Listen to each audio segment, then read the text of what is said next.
Okay, today I want to talk a little bit about acids and bases, which are traditional chemistry type topics, and we already know about a lot of acidic and basic things that occur in our household. So we have a lot of experience with acidic and basic substances, but maybe not as much with the chemical definitions of them. So I just want to start off with kind of a review of what acids and bases are that are familiar to us, and then relate it to the chemical definitions, okay? Because it's not going to change what they are. They still have the same characteristics, whether we're talking about them as characteristics of things that are familiar versus the chemical definitions of things. So let's start off with kind of the easy ones, which are the ones that we see in our households every day. So an acid comes from, the term itself comes from the Latin acidus,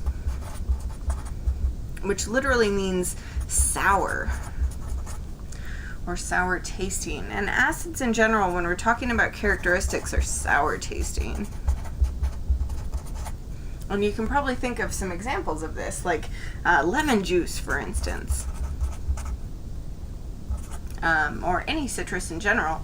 Grapefruit and lime and all these kind of citrus and citric acid is sour tasting.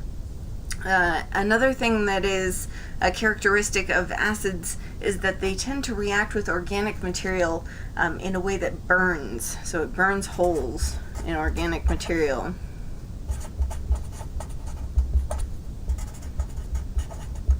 So if you had like organic type of clothing, like cotton-based clothing, for instance, and you spilled some acid on it, then you'd have a hole in it, which I have a lot of clothing that has acid holes in it, unfortunately. Also, and I've had this happen in the lab before, a student was working with concentrated nitric acid and it spilled on her skin, and by the time she'd gotten to taking care of it, it had already given her basically a second-degree burn, which kind of looks like a sunburn, and it blisters up like that too.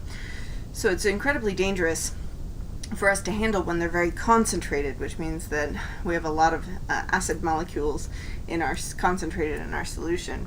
So another common acid that we know of, and this one's kind of a nasty one, is the battery acid in batteries. So batteries themselves are not acidic, but they contain battery acid, which is why we have to be careful when we dispose of them, because the acid inside is incredibly dangerous. There's many other things that are considered acidic. Coffee and tea, for instance, are acidic. Alcohol is acidic. We'll kind of talk about why when we talk a little bit more about organic chemistry, but alcoholic beverages like beer and wine and spirits, all because of the molecular structure, tend to be acidic. Vinegar is another common household acid. It's called acetic acid, and it's a dilute solution of acetic acid. Soda pop is also acidic. And part of the reason for that, if you're talking about like a lemon lime soda like Sprite or 7-Up, is because of the citric acid, because of the citrus that's in it, but also because of the carbon dioxide that's dissolved in there. And we'll talk a little bit about that chemistry later on. So acids are sour tasting. They burn holes in organic material, or they cause burns on organic material if we're talking about skin. And if we think about the indicators, so one of the most commonly used indicators is litmus paper to figure out if things are acidic or basic. It turns litmus red.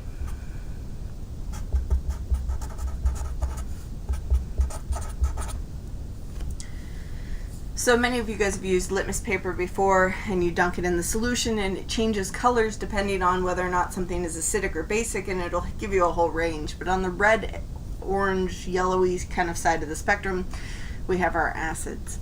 Now bases, and again we're talking common household items, bases are also called alkaline solutions. Alkaline, it also just means basic.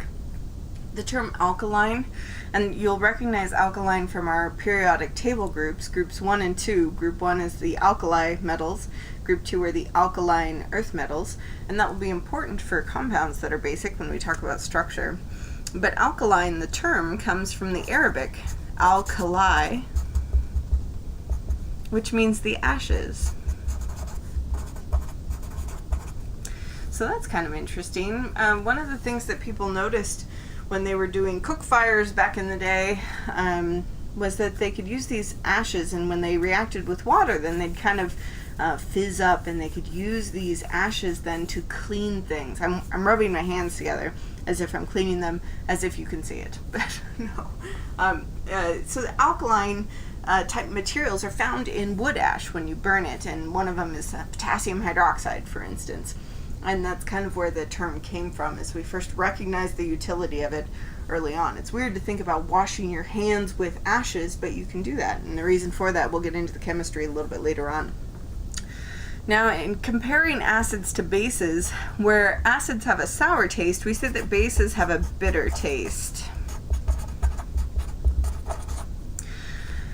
And we tend to use the terms sour and bitter somewhat interchangeably, and they mean very distinct things in terms of flavor profile. So I like to refer to one of our common household bases that you've probably had experience with trying. That would be baking soda,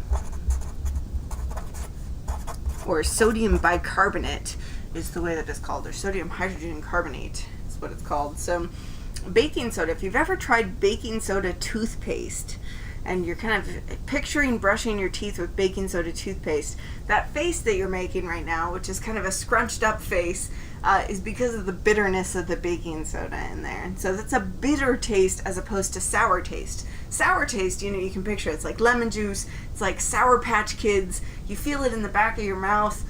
You can feel it because it gets those salivary glands going. That's a different thing than your baking soda toothpaste. So if you can kind of keep those distinct in your head, then that's kind of the bitter versus sour tasting.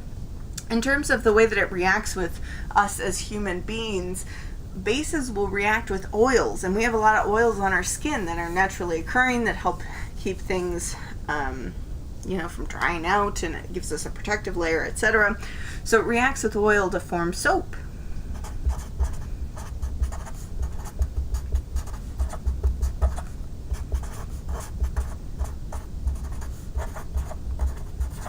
And we'll talk about this when we get into our organic chapter and we're talking about fats and oils in general.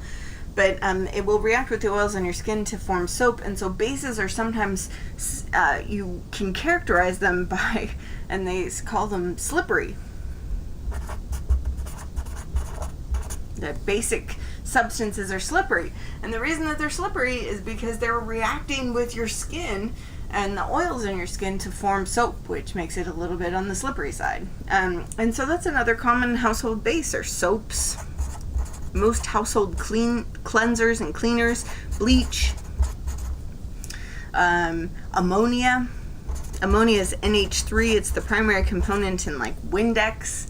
So it's another basic compound. A lot of these basic compounds are ones that we can use as household cleaners or in soaps in general.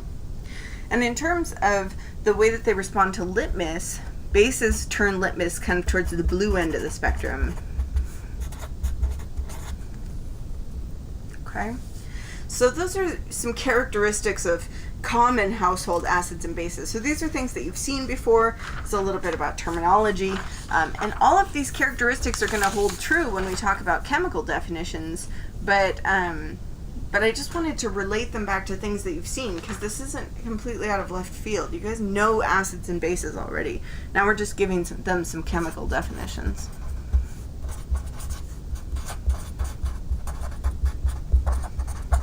And the first one that I want to talk about is the Arrhenius definition. And it comes from a chemist by the name of Svante Arrhenius, who I just think is fabulous in terms of names. Svante sounds like a way to say cheers in another language or something. But Arrhenius is a Swedish chemist who discovered and looked at ionic solutions and electrolyte solutions and what happens when you dissolve things in water, and how does it split into ions. And so that kind of relates to his chemical definitions, because the Arrhenius definitions of acids and bases relate to what do they do when you put them in water.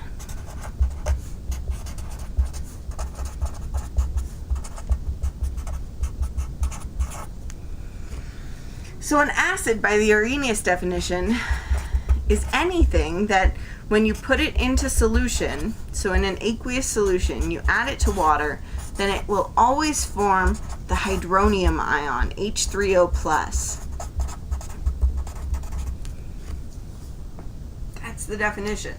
If you wanted to balance out this chemical process, then you're also going to get some sort of anion that's left over from your acid.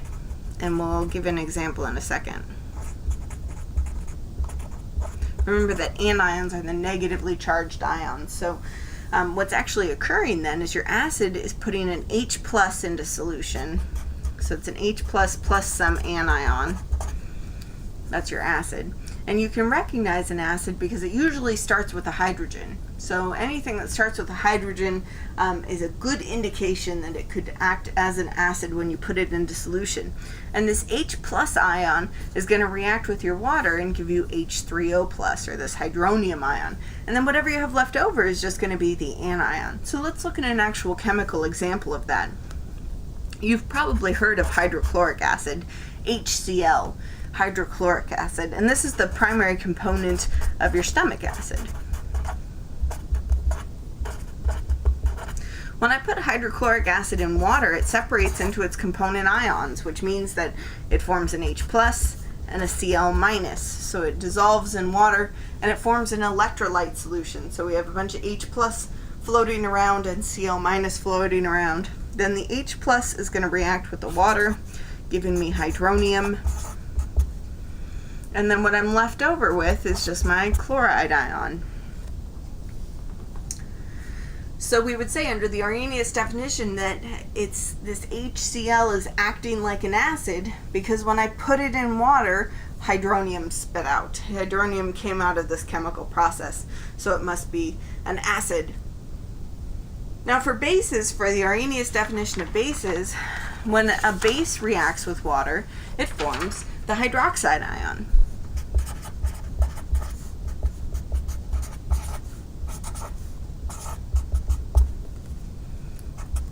And then if we finish out our chemistry here, this is going to be whatever metallic cation is left over from the base.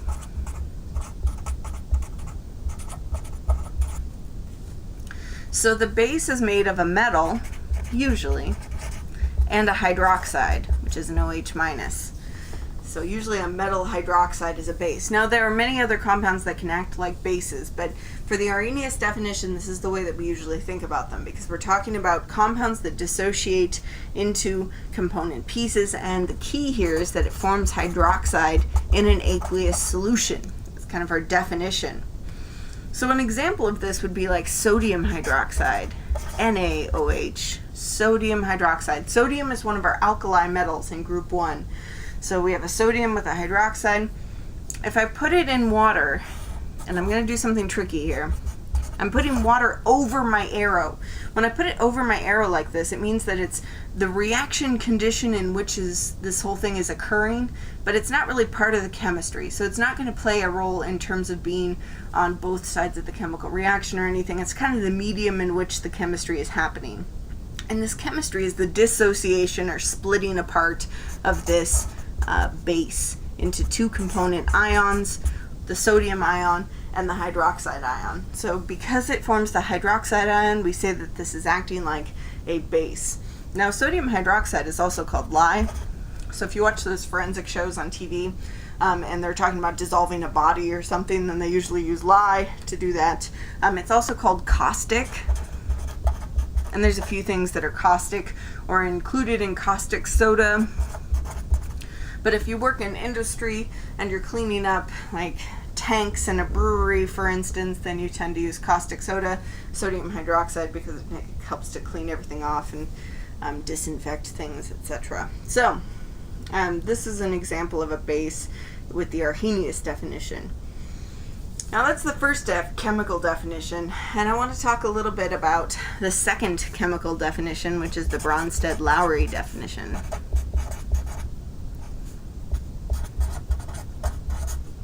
Bronsted-Lowry. And there's that slash through the O. It's kind of hard to see. It kind of looks like this. Bronsted-Lowry. It's two scientists that were working around the same time looking at acids and bases and coming up with definitions. And theirs is a little bit different. Whereas Arrhenius has worked all the way around what it does in water, Bronsted-Lowry was looking at the movement of hydrogen in the solution. So the movement of hydrogen is what this is all about.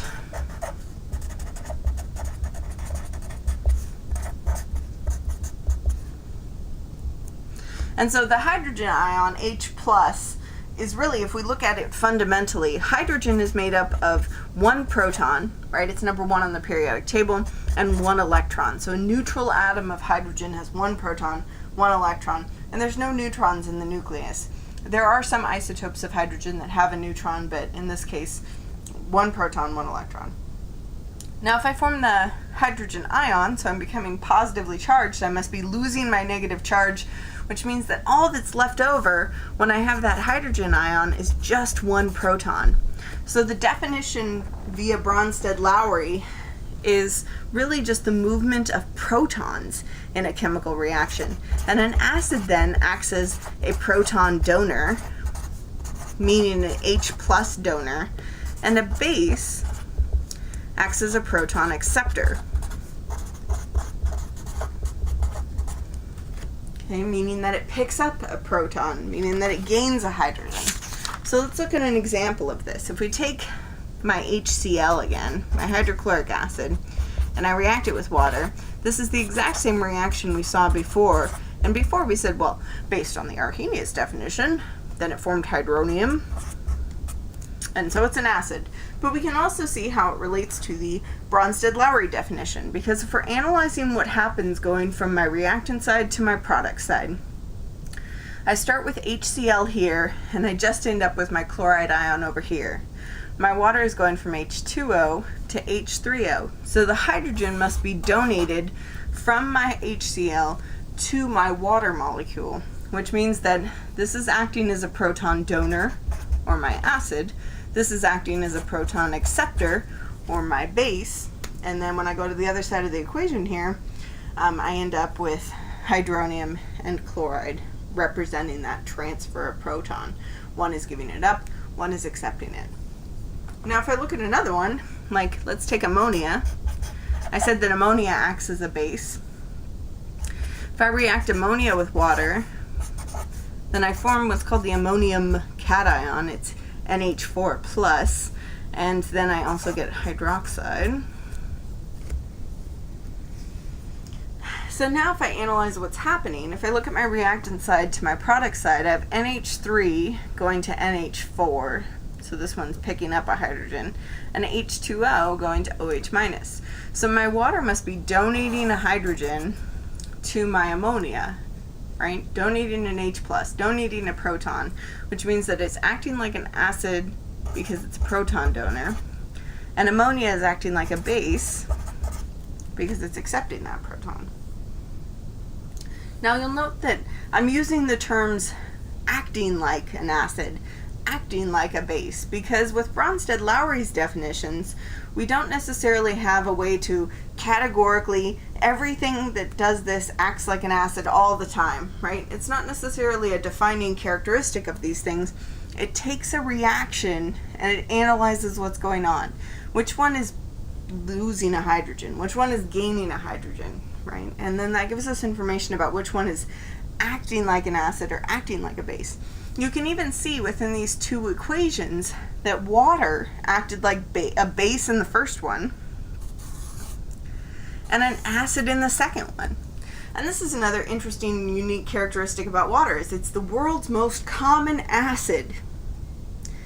And paradoxically, it's also the world's most common base, right? So if we're talking about any sort of acid-base chemistry, water is number one for both teams. And if you have a compound that can act as either an acid or a base, depending on the reaction, we say that it is amphoteric or amphiprotic.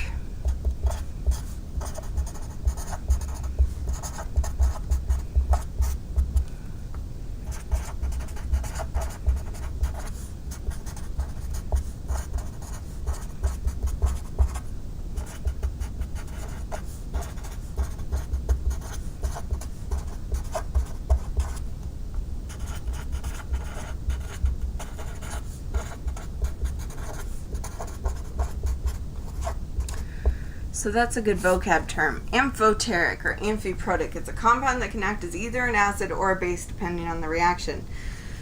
And it's really just whether or not it's acting like a proton donor, giving up a hydrogen ion, or acting as a proton acceptor. gaining or accepting that hydrogen ion, that proton. Okay?